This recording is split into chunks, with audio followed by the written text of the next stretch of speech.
Halo semuanya, nama saya Agatha Krisi Trihapsari dari kelas 6A. Kali ini saya akan membacakan dongeng tentang Santo Fransiskus Assisi.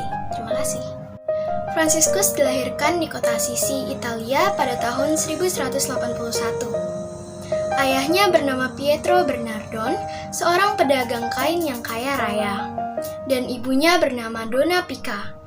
Di masa mudanya, Fransiskus lebih suka bersenang-senang dan menghambur-hamburkan harta ayahnya daripada belajar. Ketika usianya 20 tahun, Fransiskus ikut maju berperang melawan Perugia. Ia tertangkap dan disekap selama 1 tahun hingga jatuh sakit. Pada masa itulah ia mendekatkan diri kepada Tuhan. Setelah Fransiskus dibebaskan, ia mendapat suatu mimpi yang aneh.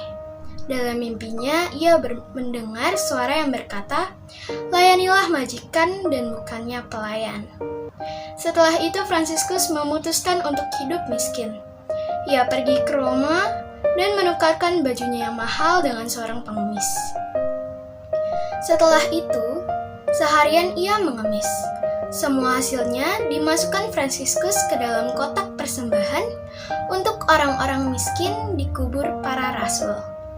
Ia pulang tanpa uang sama sekali di sakunya.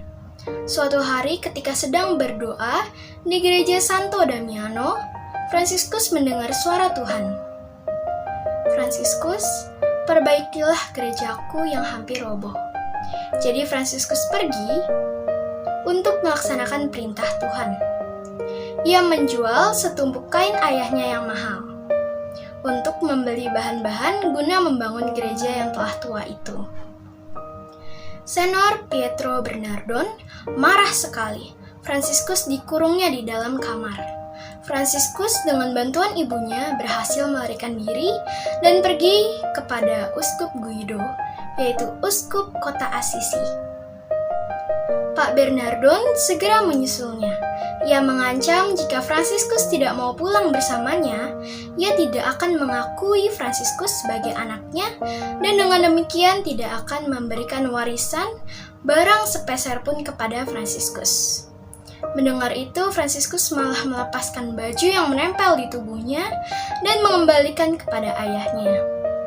Sejak saat itu, dia mulai mengunjungi rumah sakit, melayani orang sakit, berkhotbah di jalan-jalan, dan memandang semua orang, baik laki-laki maupun perempuan, sebagai saudara kandung. Orang-orang banyak mulai tertarik untuk mengikuti teladan hidupnya. Hingga pada tahun 1209, ia memperoleh restu dari Paus mendirikan Ordo Fransiskan, yang mendasarkan hidup mereka pada kesederhanaan dan kemiskinan seperti kata Yesus, "Jikalau engkau sempurna, pergilah, jualah segala milikmu dan berikanlah itu kepada orang-orang miskin. Maka engkau akan beroleh harta di surga. Kemudian datanglah kemari dan ikutlah aku." Matius 19 ayat 21.